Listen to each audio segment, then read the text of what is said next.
Hi dear students, आज इस video में जो इम्पोर्टेंट क्वेश्चन हम करने जा रहे हैं वो है प्राथमिक आंकड़ों और द्वितीयक आंकड़ों में अंतर, differences between primary data and secondary data. Very important question है, तो आपने इसे ध्यान से करना है। तो शुरू करते हैं। प्राथमिक व द्वितीयक आंकड़ों में अंतर। प्राथमिक आंकड़े वे आंकड़े हैं जिन्हें अनुसंधानकर्ता उनके उद्गम स्थान से एकत्रित करता है। द्वितीयक आंकड़े वे आंकड़े हैं जिन्हें अनुसंधानकर्ता किसी व्यक्ति या संस्था से एकत्रित करता है। प्राथमिक आंकड़े ये आंकड़े मौलिक होते हैं, सिंपल, क्योंकि अनुसंधानकर्ता उन्हें उनके उद्गम स्थान से इकट्ठा करता है। द्वितीयक आंकड़े ये आंकड़े मौलिक नहीं होते हैं। प्राथमिक आंकड़े ये आंकड़े कच्चे माल की तरह होते हैं। क्यों? क्योंकि अनुसंधानकर्ता इन आंकड़ों को अपने उद्देश्य के लिए पहली बार एकत्रित करता है और विभिन्न चरणबद्ध तरीके से फिर इनके द्वारा निष्कर्ष निकाला जाना है, तो इनका प्रयोग कच्चे माल की तरह ही किया जाएगा। द्वितीयक आंकड़े ये आंकड़े तैयार माल की तरह होते हैं, क्योंकि इन आंकड़ों को प्रारंभ से लेकर अंत तक इकट्ठा करने की आवश्यकता नहीं होती, बल्कि ये अंतिम रूप से ही तैयार होते हैं। अनुसंधानकर्ता बस अपने उद्देश्य के लिए इनका प्रयोग करता है।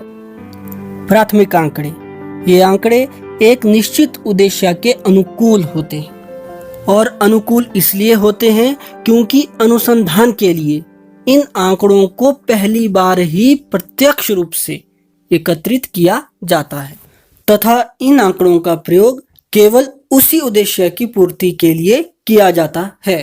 द्वितीयक आंकड़े इन आंकड़ों का प्रयोग पहले ही किसी उद्देश्य के लिए किया जा चुका होता है।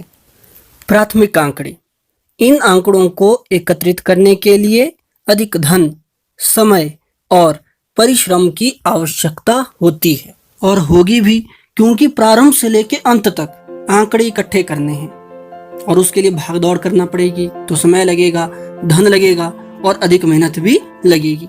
सीधी सी बात है, प्राथमिक आंकड़ों को एकत्रित करने के लिए जो संकलन लागत होती है या आंकड़ों को इकट्ठा करने का जो खर्चा होता है वह बढ़ जाता है। द्वितीयक आंकड़े इन आंकड़ों को एकत्रित करने के लिए अधिक धन, समय और परिश्रम की आवश्यकता नहीं होती। और क्यों नहीं होती?